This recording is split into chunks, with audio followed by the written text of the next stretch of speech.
Have a drink. Come on, have a drink. Come on, have a drink. Ray Liotta, Robert De Niro, and Joe Pesci are brutal mobsters in Martin Scorsese's decidedly unromantic view of the workaday life of New York mobsters in Goodfellas.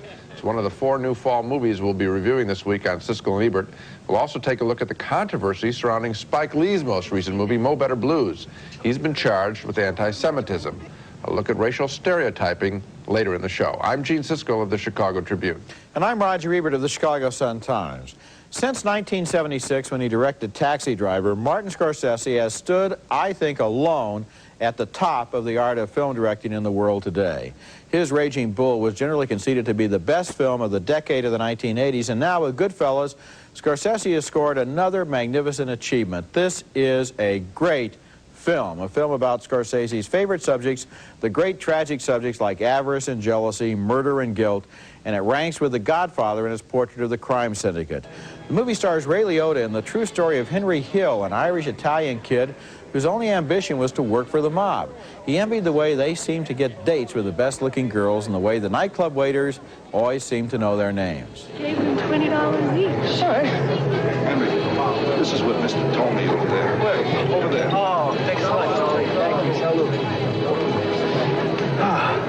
That's Lorraine Bracco as his wife Karen, who discovers that being married to the mob means being absorbed into a self-contained cocoon of mob values and mob friendships.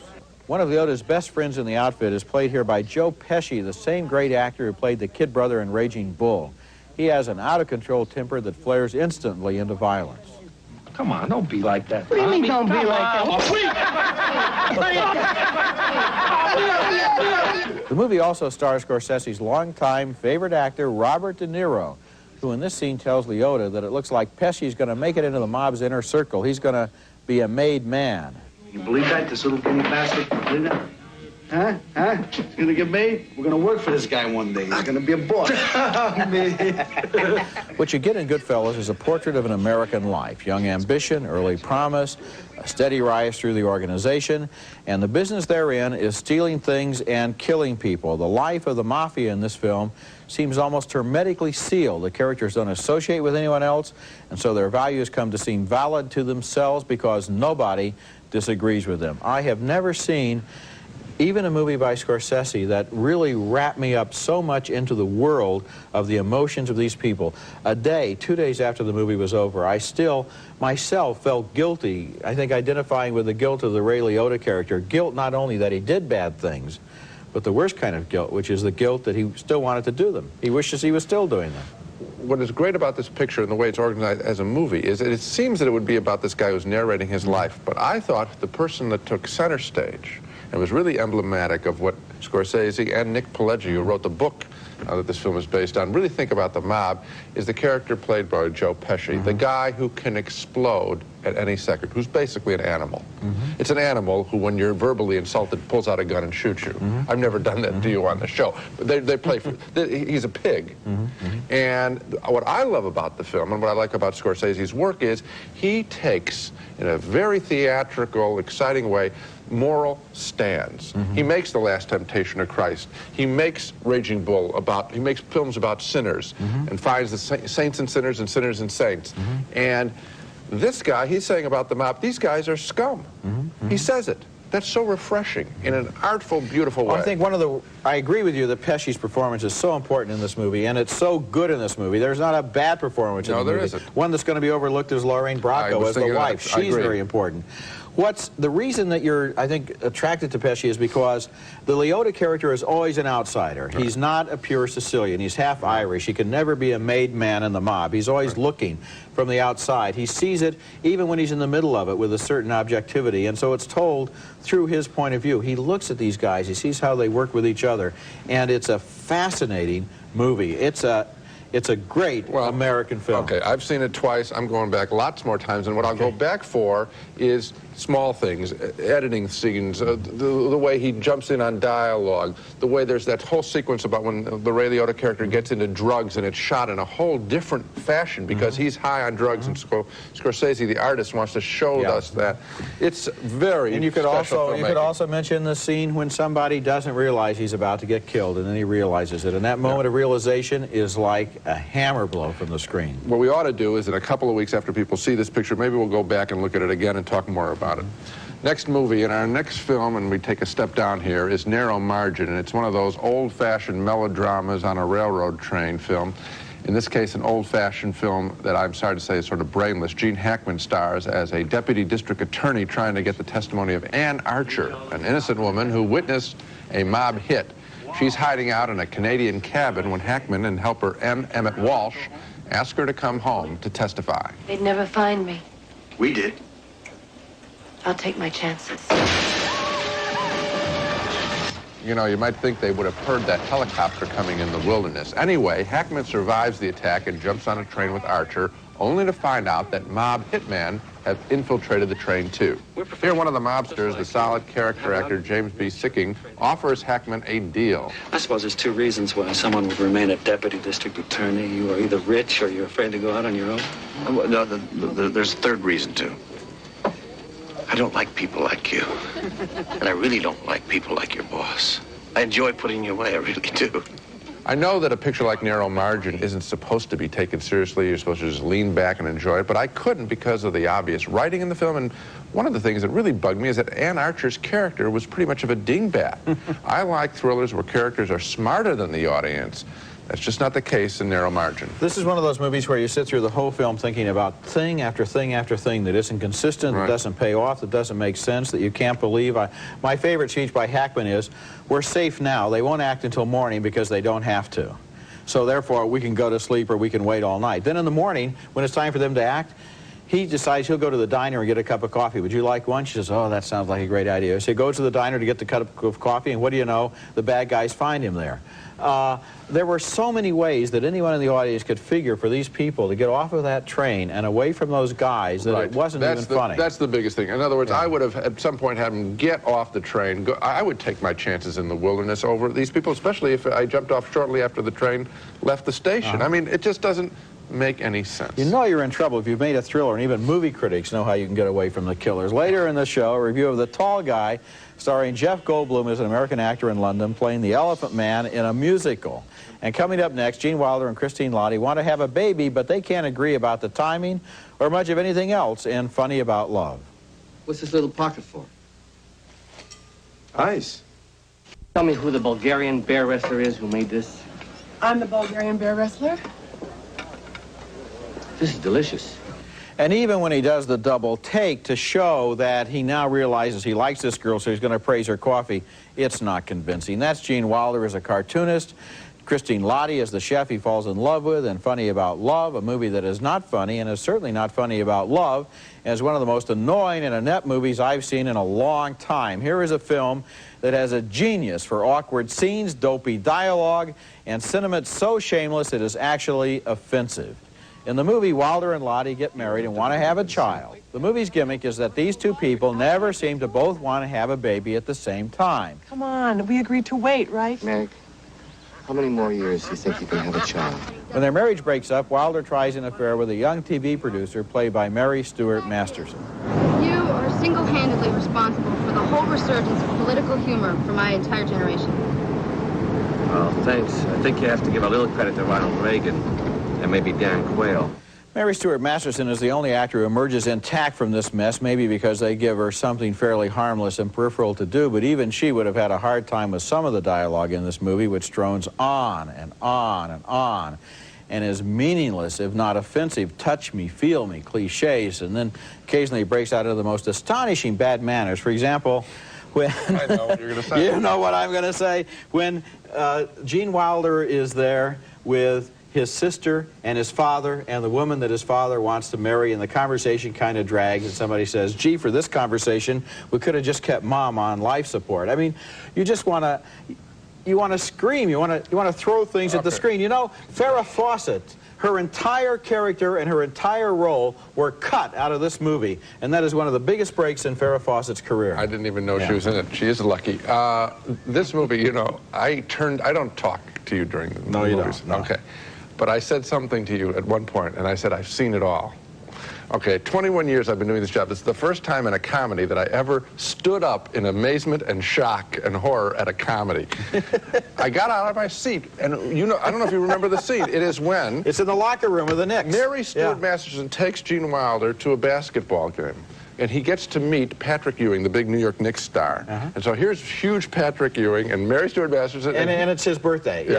It's Gene Wilder's birthday. And so he gets to meet Patrick. He says, and so Patrick says, you know, happy birthday to him or something like that. And then he says, and by the way, she's pregnant. There are so many lapses in taste and tone and style and consistency in this movie that you would be hard-pressed to keep track of them. At the end, I don't want to give away the ending, assuming anybody stays that long.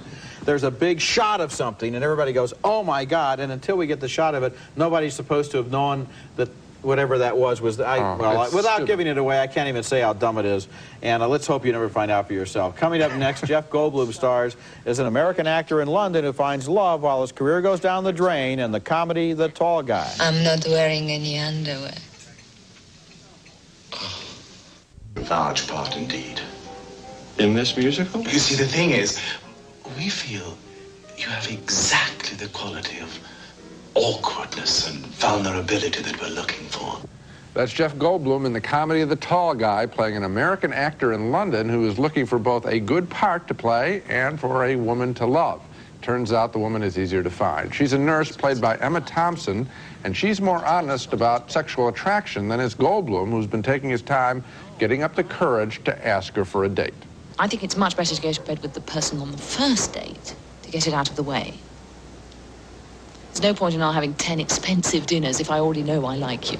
They're a fresh couple, but unfortunately the movie doesn't know what to do with them after they make love enthusiastically. So the story switches to Goldblum getting the title role in a ridiculous musical play based on the heavy drama, The Elephant Man. The ugliest man in the universe.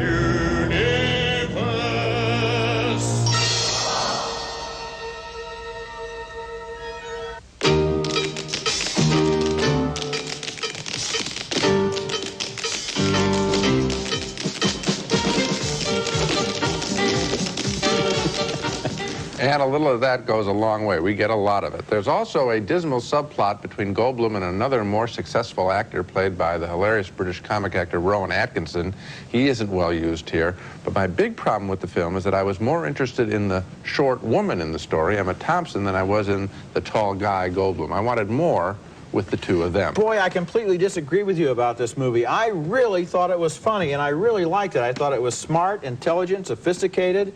It assumed that the audience knew something about the theater. It was able to make references to the theater without having to explain everything and come to a dead halt in order to account for stuff. It's like My Favorite Year or The Producers. It's this kind of hilarious backstage look at the world of theater. This musical Elephant with an exclamation point is the funniest phony musical in the movie since Springtime for Hitler and The Producers. I thought that this woman was really interesting. This character. There's a lot of this woman in this movie. Somehow you seem to give the impression... No, she does one note. She has one note, and the one note seems to be that she's more interested and more Well, then why were you interested in in her if she only has one note? Because I wanted more. In other words, she's attractive when she's there, but she isn't there doing enough things. She's got this whole thing where she's real cold and efficient and brusque and everything, and underneath it, she's got the complications. Well, what's wrong with that? That's the one joke. I'd like to see more of it. That was interesting. I wanted to see more. We have seen so many dumb comedies, including one we just reviewed. Here's a comedy with brains. If you're saying that this is better than the last movie we saw, well, so any movie would be, but this is a good movie. I don't think so. A lot of critics have charged that Spike Lee has painted two of his characters in his new film as anti-Semitic stereotypes, and Gene and I will discuss that controversy when we come back. Stereotyping in the movies has a long and dishonorable tradition, especially in supporting characters who pop on the screen and have to declare themselves in just a scene or two. We've often seen the lazy black man, the Italian mobster, the bloodthirsty Indian, more recently the Arab terrorist. That means stereotyping went on in Hollywood for years before filmmakers like Spike Lee began decrying racial name-calling, as in his great film, Do the Right Thing, where he gives us a race-baiting scene to end all others. Fried chicken and biscuit-eating monkey ate baboon. Little slanty-eyed, Mino-speaking American, own every fruit and vegetable stand in New York. You Goya bean eating, 15 in a car, 30 in an apartment, pointy shoes, red wearing. No! Hold up! Time out! That scene is an important, needed statement, but in the last month, Spike Lee himself has been charged with racial stereotyping in his latest film, the jazz drama Mo Better Blues. He portrayed the owners of the jazz club where Denzel Washington performs as glib Jewish money grubbers, even adding an unflattering light bouncing off their eyeglasses. They were the Flatbush brothers, Mo and Josh, and shortly after the movie was released, complaints from a wide variety of critics and jazz writers and Jewish groups followed, and articles with titles like Spike Lee's Jews and Charges of Racism, The Bigotry of Spike Lee. Lee himself replied in an article in the New York Times declaring flatly that he wasn't anti-Semitic, that his movies were being scrutinized far too closely because he was black, and that too big a deal was being made out of a couple of characters with precious little screen time. When I asked him directly about it before all the negative press started, he told me he didn't think that the club owners were any more representative of Jewish people than his vulgar, fat, black comic in the same film was representative of African Americans. Of course, the obvious difference is that the Flatbush brothers were the only Jewish characters in the movie. Now, neither Roger nor I made any mention of the stereotyping in our original review on this show. Roger said after the taping, in fact, that he didn't realize the Flatbush boys were Jewish. He thought they were simply New Yorkers. I knew they were Jewish, didn't like the stereotyping, thought they were truly minor in the story, and thought and still think that Spike Lee has a right to portray his characters any way he wants. And then in the past month, I thought about the truth. And the truth would be that some jazz club owners must have been truly tight-fisted with money. And maybe Spike Lee wanted these guys to stand in for all white businessmen who he thinks have exploited black talent over the years. But still, I believe the truth must have been that even the most tight-fisted jazz club owner did love jazz. You don't go into that profession simply to make a buck. There are easier ways to do that. And if Spike Lee had included just one line of dialogue from either Josh or Mo Flatbush saying something like, yeah, we're tough, but we love your music, I don't think Lee's critics would have a leg to stand on. And what I learned from that is how precious a single line of dialogue in a movie can be. It can make the difference between an ugly stereotype and a provocative portrait. Well, I think you make a very intelligent argument about this issue, Gene, and I've thought about it a lot because originally, as you said, I didn't realize they were even supposed to be Jewish. And now, of course, I realize how naive I am, and I must come from some small town in downstate Illinois where everybody who isn't from there comes from Mars. Or New York. I think people were disappointed in Spike Lee because in Do the Right Thing, they saw and heard unmistakably this important new voice that was reaching out to all races in America and saying, look, we got to listen to each other and we got to talk to each other or we're not going to get anywhere. And then they didn't like to see him doing in this movie what he wouldn't like other people to do in other movies. It happens all the time. Hollywood, as you said, has a long, long history of racial stereotyping. In a movie we did on this show, Narrow Margin, the superior officer is a black man who tries to obstruct Gene Hackman's pursuit of justice. This is a new cliche in the movies. Now, instead of the black being the janitor, he's now the superior. He got kicked upstairs. He still doesn't get to be in the middle of the movie. And so we have the black cop who is now calling the heroes on. He's always the chief. It's a new cliche. These cliches happen all the time, and I think the answer is, if an effort is made, as you say, to make the character into a three-dimensional human being, to show that he has many, many different elements that make up his personality, then you can't make this charge. I think Spike left himself open. One line doesn't take a long time, but it would have been dead on. And then every other charge that he may legitimately feel about exploitation of black talent would still hold up. Coming up next, we'll take another look at the movies we reviewed on this program. Now let's take another look at the movies we reviewed on this show. Two very admiring thumbs up for Martin Scorsese's Goodfellas, a story of everyday life in the mob. We both think it's clearly one of the year's best films. Two thumbs down, though, for a narrow margin, the limp and disappointing train chase thriller with Gene Hackman and Ann Archer. Two more thumbs down, way down, for Funny About Love, but a split decision on The Tall Guy with Jeff Goldblum and Emma Thompson in Love. I thought it was smart and funny. Gene thought the musical satire went on too long, and there is no question but that Goodfellas is the movie to go out and see for a great experience. This is great filmmaking, and you can see it again. I'd love to see a double bill with the whole Godfather saga at the end of this year when we get part 3. It's quite special. The high and low this week, Goodfellas in the high, and Funny About Love way down low. Way low. That's it for this week. Next time we'll be back with reviews of Texasville, starring Jeff Bridges and Sybil Shepherd in the sequel to The Last Picture Show, and also Pacific Heights, starring Michael Keaton as the deranged tenant of landlords Melanie Griffith and Matthew Modine. That's next week. Until then, the balcony is closed.